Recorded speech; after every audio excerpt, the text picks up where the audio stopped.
potom sa pretekali, že kto nás pozve na pivo, potom ďalší typek, že a ty takto nič.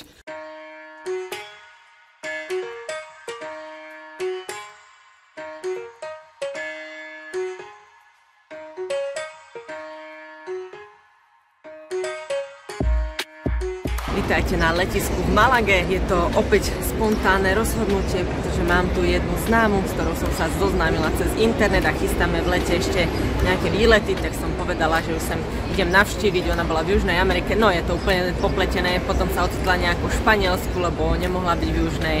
Tak som jej povedala, že ju prídem navštíviť, ona tu robí dobrovoľníčku, stráži jeden dom a teda idem za ňou, čakám na autobus, tam je, o pol hoďku má vyraziť, ešte ma čaká 2,5 hodinová cesta. Tu je moja cestopárčačka Eli, našli sme sa. Zdravím. Na čo povieš, kde sme? Vítejte v Granáte. Nakupujeme. Památky neexistujú, obchody ste. Áno, a je to taká nejaká marocká ulička. Sú tu také obchodíky, typické marocké, pekné, áno, samozrejme. Takže obdivujeme, Eli už stihla kúpiť maminke nejaké šatočky. Áno, áno. Boli sme sa napapať. To bolo tiež dobré, to tiež bola taká marocká. Doporučujeme Kasakuna. Hrozně krásný, jak se tomu dá říct. Workshop, sekáč, restaurace, všechno v jednom. Všetko tam mali a proste za 4 ečka, takže trojchodové menu. Vegetariánske, no parádička. Trošku nám poprchá, ale nevadí, my to dáme, ideme niečo pozrieť a zoberiem vás za sebou. Takže pokračujeme.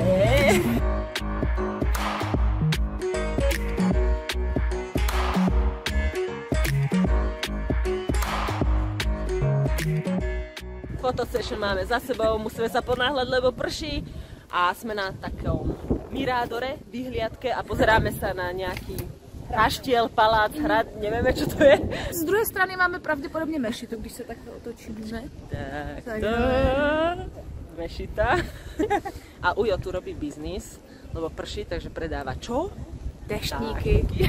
A stretli sme tu české dámy, tak sme ich fotili a hrali nám tu serenády španielské. A je to tu dosť pekné toto mestečko. Nádhera, nádhera.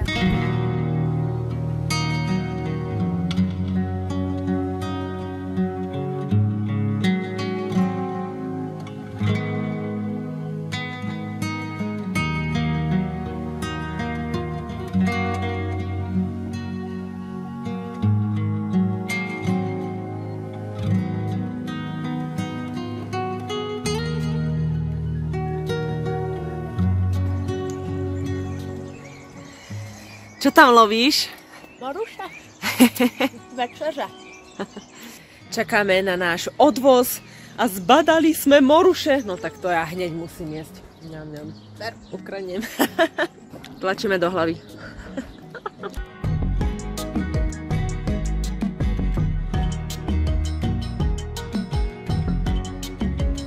Eli kúka do mapky, kam sa chystáme dnes na turistiku. Ja si tuto ešte 10 rýchlo do ruky zoberiem. Potom vám to tu postupne ukážem, že ako tu bývame, lebo my tu teraz strážime spoločne domček v horách. Přesně, krmíme zvířátka, zalíváme kytičky a bydlíme zdarma. No a ideme na turistiku.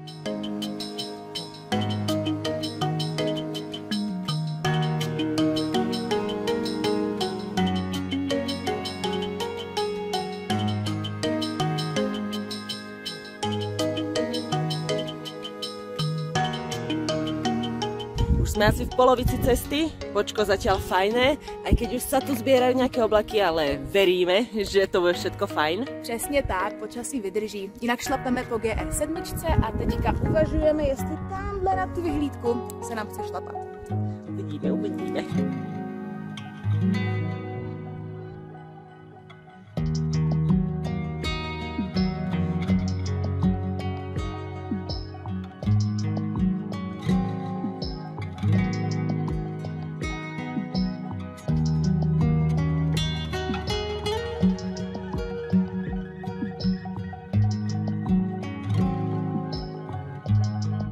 Neviem, čo som vám povedala, že Eli je fotografka, takže preto máme furt nejaké fotosession.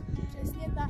Takže dúfam, že budem mať plno nových fotiek na Instagram a snáď aj jej spravím nejaké dobré fotky. Samozřejmě. A a ukážem vám výhľad. Musím dať bacha, lebo som na kopci. Nejaký zráz je podo mnou, vidno to?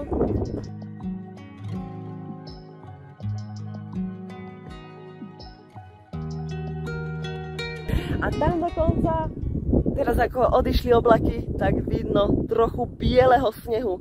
Tam sú aj 3000-ky, ale na to nemám výbavko, takže len takto dostupné vrchy ideme.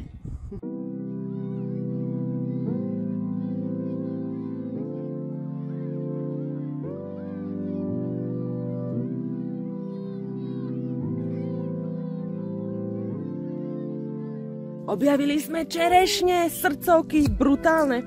A u nás teraz stojí kilo 15 €, takže mňam mňam. Tu je opuncia, krásne kvitne, ale nestihnem ju zjesť, lebo nie je dozretá.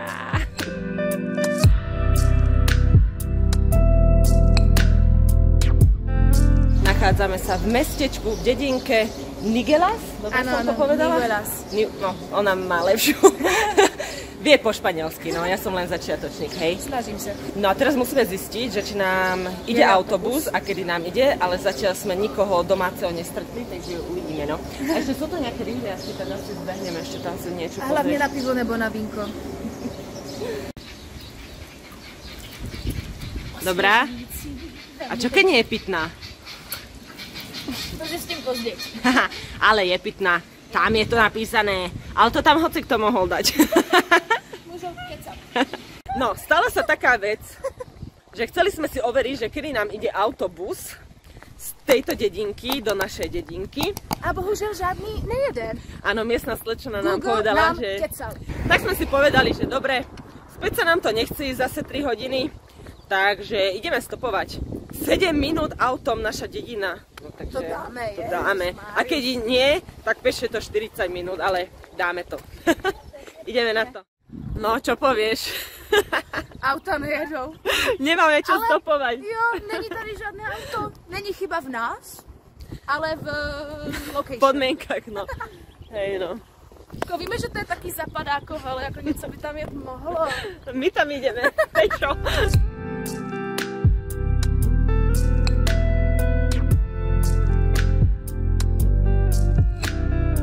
Mini urbexik po ceste, Eli stopuje auto a našla som tu rožok. Ale nie je to tu špinavé, že som taká prekvapená, že všade sú vlastne papiere. Zastavili sme sa v miestnej krčmičke. Eli si užívala free pivo, škoda, že ja nepijem. Potom sa pretekali, že kto nás pozve na pivo, potom ďalší typek, že a ty takto nič. Že tak akva, že vodu aspoň, že ne, nechcem nič. Se u nás hádali rovnou 2 nebo 3 stoly, kdo nás pozve a kdo nám co zaplatí, takže cítíme se velmi hezky, velmi dobře, na to, že smrdíme a jsme úplně spocené. Ale no, nie sme.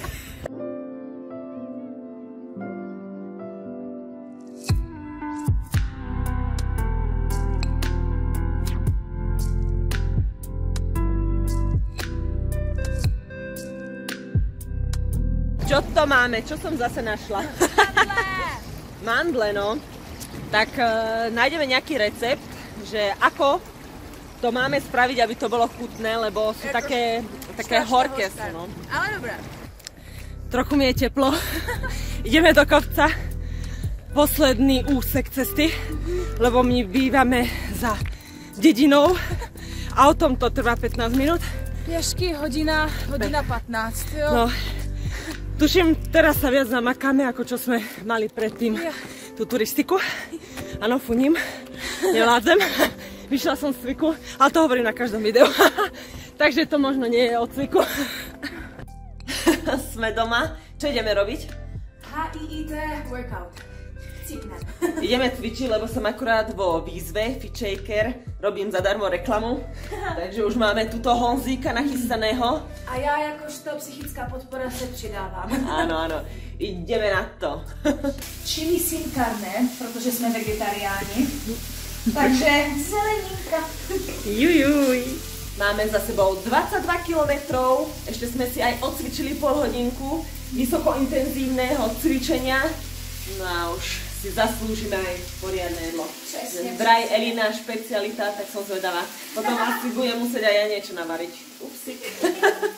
Večera je na stole aj s vínečkom, tak ideme na to.